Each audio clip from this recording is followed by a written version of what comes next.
Hello everybody, welcome back to Rosie TV. I'm your host Alex Haboob, and today we're going to be looking at Julian Draxler's transfer to PSG. Now, after weeks of speculation being linked with different clubs such as Real Madrid and Arsenal, PSG have finalized the transfer with a reported fee of £40 million for the services of Julian Draxler. Now the question is he really worth the £40 million that PSG has paid for him?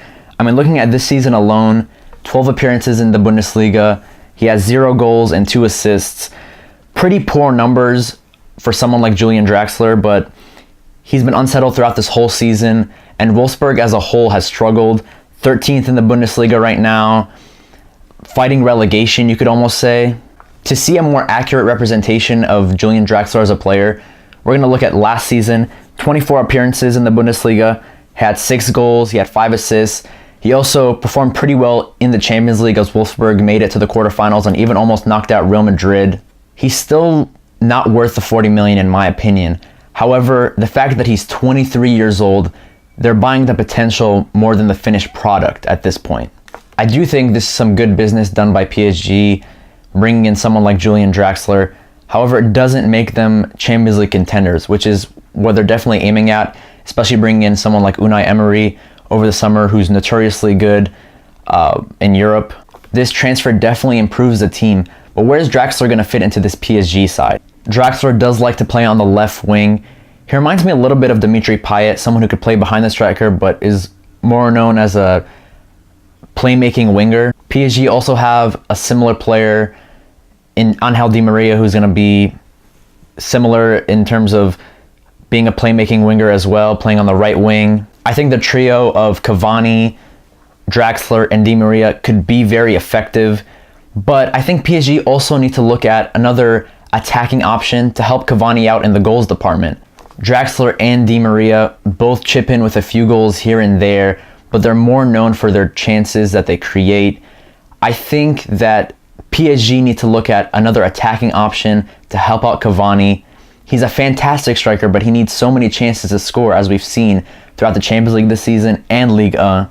It would be smart if PSG could look at an attacking midfielder to play behind this front three to help out Cavani. Maybe someone like James Rodriguez, unsettled at Real Madrid at the moment, doesn't fit into Zidane's style. We've seen him bang in the goals for Monaco. We've seen him bang in the goals for Porto.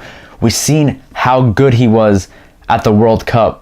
Under the right guidance, I think that Draxler, Di Maria, Cavani, and possibly James Rodriguez could be molded into one of the best attacking units in Europe. Now, we talked about PSG, but what does this also mean for Wolfsburg? They're 13th place at the moment. They're also 13 points off of top 4, so they can definitely kiss Champions League football goodbye. Ever since Wolfsburg lost Kevin De Bruyne, they really haven't been the same.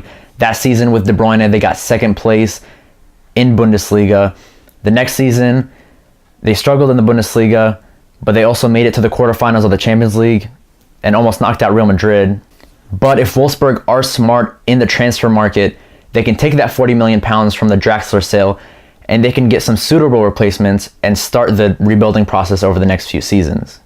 So overall, I do think the Draxler sale was smart by both Wolfsburg and PSG. If you disagree, please comment in the comment section below. Also, if you enjoyed this video, please like, please subscribe to Rosie TV for more football content, including news about the top 5 leagues in Europe, international football, transfers like the Draxler sale in January, and more historical stuff as well. Also, if you have any suggestions for what you want me to talk about, please don't be afraid to comment in the comment section below. So yes, thank you for watching.